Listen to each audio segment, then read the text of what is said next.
Welcome to Hellbound, so-called because we have to go through the hell of dealing with Huey Emmerich for the first time. My loadout's not that exciting, I just brought a tranq pistol, not really even an ideal tranq pistol.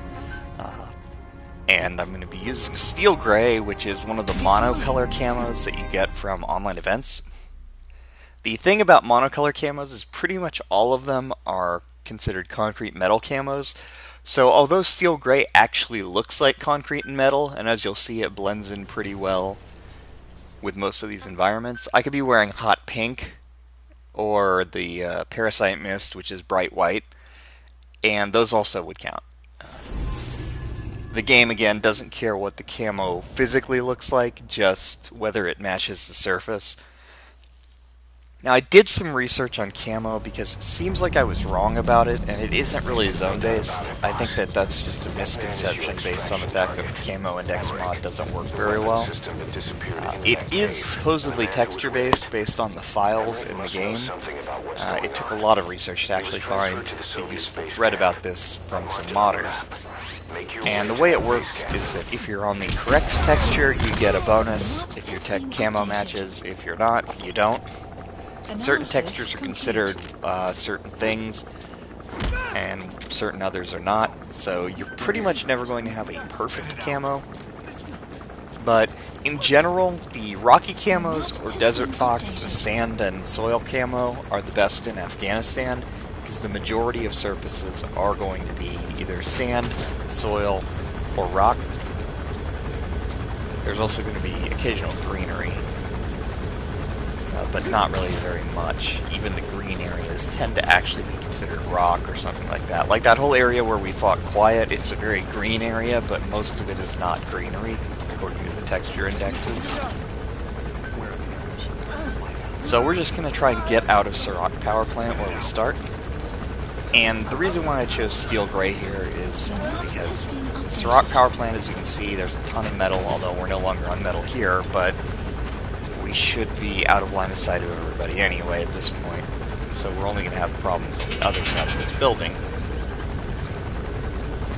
And we're also then heading to the Soviet base camp, and the Soviet base camp, as it happens, is also mostly metal and concrete, so this is a fairly useful camo for this mission, because almost all the areas you need to be going to be concrete.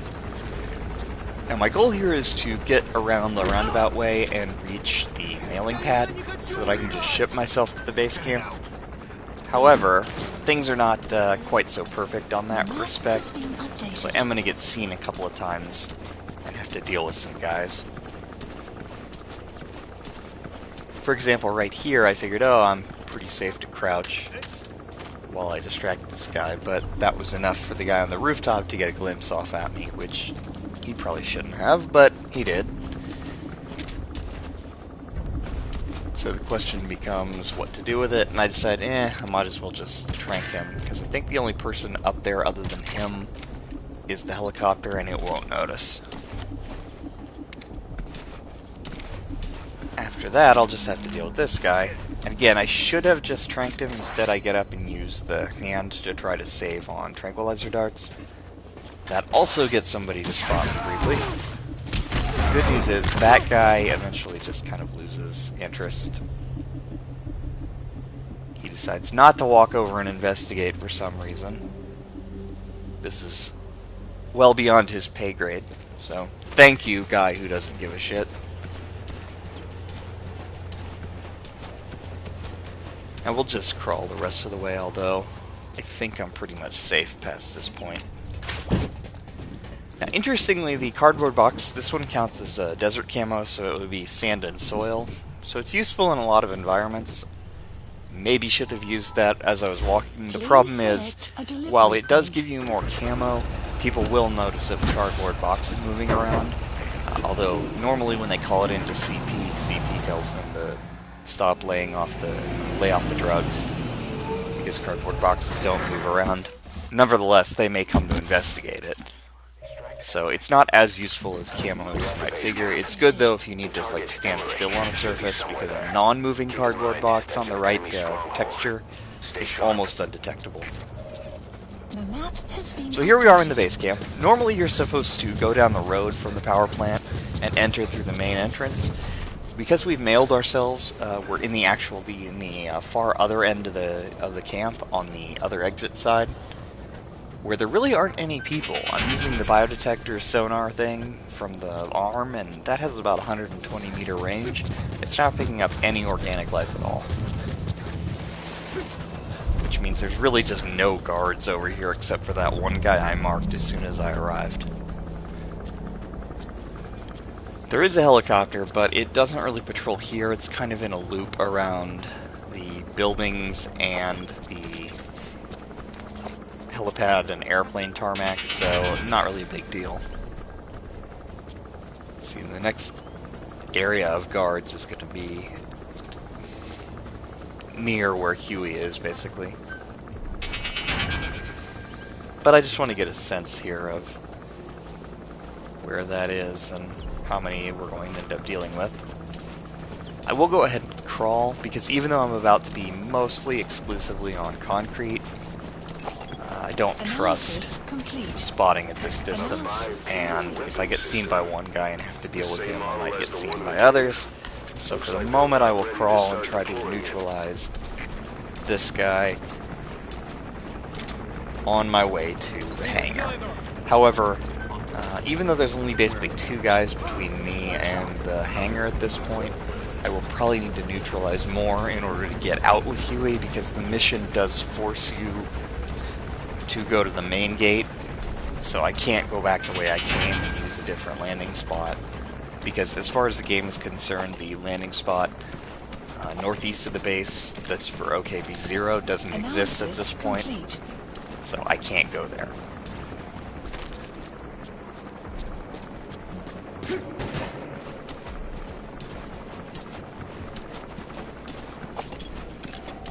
Analysis complete. That's the only entrance to Huey's hangar that will be active, as far as I know. You have to go in through that door, even though there are other ones. The other ones will be locked, so you do have to deal with those two guards in some fashion. You don't technically have to knock them out. You could go around to the back and knock and then go in while they're distracted, but just something to keep in mind. I'm staying low here and rolling, mostly for convenience, but also because my camo wouldn't be too useful here. I'm not on concrete, which means that I'm not getting the camo bonus, but even if I were, I'd be within 45 meters, which is enough for them to see me when I'm crouching, so that wouldn't have actually helped me any in this case. If you're staying prone, I guess camo doesn't really matter that much, because it really doesn't have any useful effects while you're prone. People have to be within like 8 meters to see you anyway, and at that point they're close enough to alert on you if they actually spot you.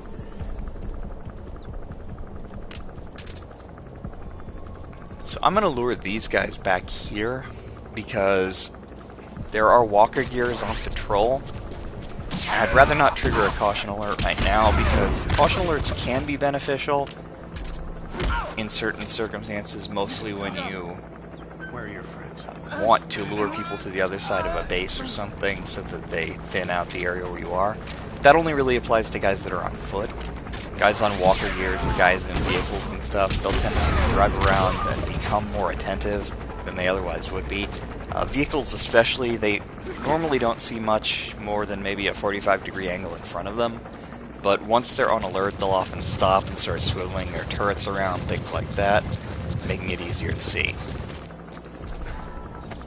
So I want to avoid that for now, but I do want to clear my route because there's a sniper, there's a couple of other people like that, and I'd like to clear out as many of them as I can. So from here I'll just go into speed up mode as I deal with these guys pre-Huey interaction. The guard density doesn't really change once you've actually initiated Huey's conversation and his cutscene, thankfully. In some missions when you start a cutscene, it'll spawn more guys or move them around or something like that. Not so much in this one. That won't happen. As long as you haven't triggered any alerts, which we have not done.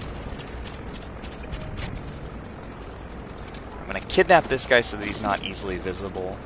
As as long as he's behind this barricade, no one should notice him. They don't care about abandoned walker gears or other unattended vehicles, because people do get in and out of vehicles all the time. Like patrol guys, they'll get out of their vehicles between bases and that sort of thing. So that's the good news.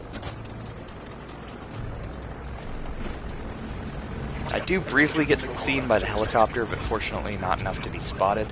As long as you stay prone, a helicopter generally won't notice you. They have really good vision, but it's very difficult to tell, in the daytime at least, when a helicopter can actually notice you. They're very annoying for that reason. At night they have a spotlight, and generally speaking, as long as you stay out of the spotlight, they can't notice you.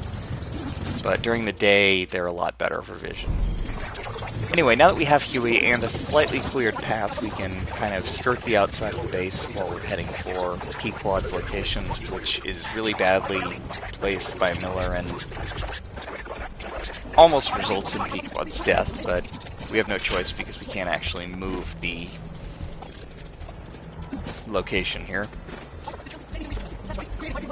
So slow us down once we actually get to the front of the base. There we go. Okay, now CP has started a caution alert because they spotted the helicopter, and they will order units to start shooting at it. Again, like a regular caution alert, this can be useful in some ways. For example, there's a guy in that guard barracks right now. You can kind of see his head.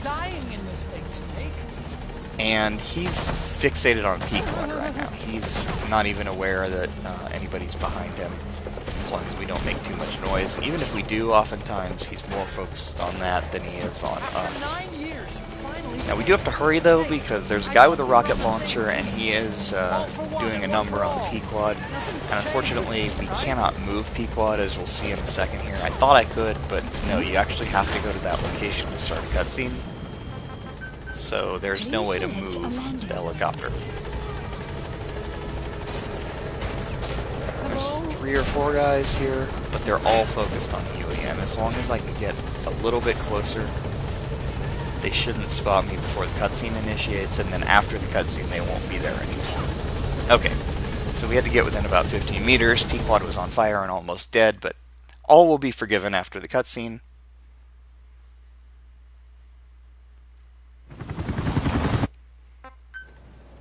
And now we have to deal with Sahelanthropus. That's the bad news. The good news is that Sahelanthropus isn't like a guard. It has much more limited spotting in terms of its notice, although it will hit me here, but it's mostly just firing blind, and I got stuck on the rock, so that shouldn't technically happen, but just my mistake. The mere fact that it hit me doesn't mean that it knows where I am. It just means that it briefly had an idea of the direction I was in and kind of attacked the ground to kind of try and find me. It can spot you though, and I know that its pods can spot you, so you can lose the stealth bonus at this point. Unlike the skulls, where once the skulls are present, if they're automatically engaged with you, it doesn't count as breaking your stealth, even though they're shooting at you with guns and stuff. So that's not a problem. The problem is mostly just making sure that the pods don't find me, but if I run fast enough and move Pequod's location from the main landing point to the further one south, I should be able to get to the touchdown point without Miller telling me that the helicopter can't land. However, I will have to deal with the pods, which if they spot me, Sahelanthropus will jump closer and it will ruin the stealth bonus, which would be unpleasant, because then I would have to run and hide again. But in this case, I think we're going to make it, so shouldn't be an issue here. You will see the pods, however. They'll be deployed right now. And those, basically they use these tracking lasers, but because of where we are positioned, the one that's going to be near us, I don't think it's going to see us, and because the helicopter has reached the touchdown point, I think the game also kind of goes easy on you and has them go away. That puts us in the helicopter, which means the mission is effectively finished. All we have to do is fire the minigun at Sahelanthropus when it jumps in, which it will do regardless of whether it knows where you are or not. Here it comes. Use the chopper's minigun. I think this violates no traces, which means that this mission may also be impossible to get no traces on, because if you do nothing, I believe it will destroy the helicopter when it jumps at it. But this is unavoidable, so I just have to shoot it. Control the game inside of it. Now, it'll go into a reflex mode like slowdown here, but because this is scripted, it doesn't count as entering reflexes, so it will not hurt your score. You just have to shoot it until it explodes, so I'm actually shooting longer than I need to here, but it doesn't really matter. Anyway, once it's falling, reflex eventually will end, and the mission will end too.